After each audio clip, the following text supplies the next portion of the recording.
பூரி ஜெகந்நாதர் ஏன் ஹனுமனை சங்கிலியால் கட்டினார்? மறைக்கப்பட்ட மர்மம். அஞ்சனை மைந்தன் ஹனுமன் இன்றும் சங்கிலியால் பிணைக்கப்பட்டிருக்கிறார். இதற்கு பின்னால் இருக்கும் அந்த அதிரவைக்கும் ரகசியம் உங்களுக்கு தெரியுமா? ஒடிசாவின் புனித தலமான பூரி ஜெகந்நாதர் ஆலயத்தில் இன்றும் ஹனுமன் சங்கிலியால் கட்டப்பட்ட நிலையில் காட்சியளிக்கிறார். பக்தியில் சிறந்த ஹனுமனுக்கு ஜெகந்நாதர் ஏன் இப்படி ஒரு தண்டனையை கொடுத்தார்? அதன் பின்னணியில் ஒரு சுவாரஸ்யமான வரலாறு இருக்கிறது. கடல் தேவனின் தீராத பக்தி. பூரி ஜெகந்நாதரின் தீவிர பக்தரான சமுத்திரராஜன், அதாவது கடல் தேவன், தினமும் ஜெகந்நாதரின் பாதங்களை தொட்டு வணங்க ஆசைப்பட்டார்.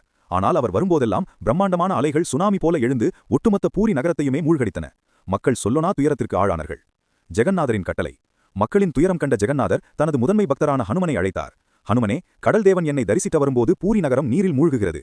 மக்களை காப்பாற்ற நீதான் காவலரனாக நின்று கடல் அலைகளை தடுக்க வேண்டும் என்று கட்டளையிட்டார். ஹனுமனின் பலவீனம். ஹனுமன் காவல் காக்க தொடங்கியதும் அலைகள் அமைதியடைந்தன. ஆனால் பூரி நகரில் எங்காவது ஸ்ரீ ராமநாமம் கேட்டாலோ அல்லது ராமபூசை நடந்தாலோ ஹனுமன் தன் கடமையை மறந்து அந்த இடத்திற்கு ஓடிவிடுவார். அந்த இடைவெளியை பயன்படுத்தி கடல் தேவன் மீண்டும் சீறிப்பாய்ந்து நகரத்தை மூழ்கடிக்கத் தொடங்கினார். தங்கச்சங்கிலி ரகசியம்.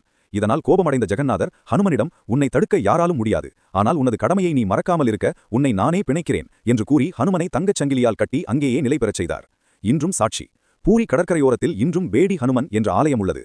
அங்கு ஹனுமன் சங்கிலியால் பிணைக்கப்பட்ட நிலையில் இருப்பதை காணலாம். இன்றும் பூரி நகரம் கடல் நீரால் மூழ்காமல் இருப்பதற்கு இந்த சங்கிலி ஹனுமன் தான் காரணம் என்று நம்பப்படுகிறது.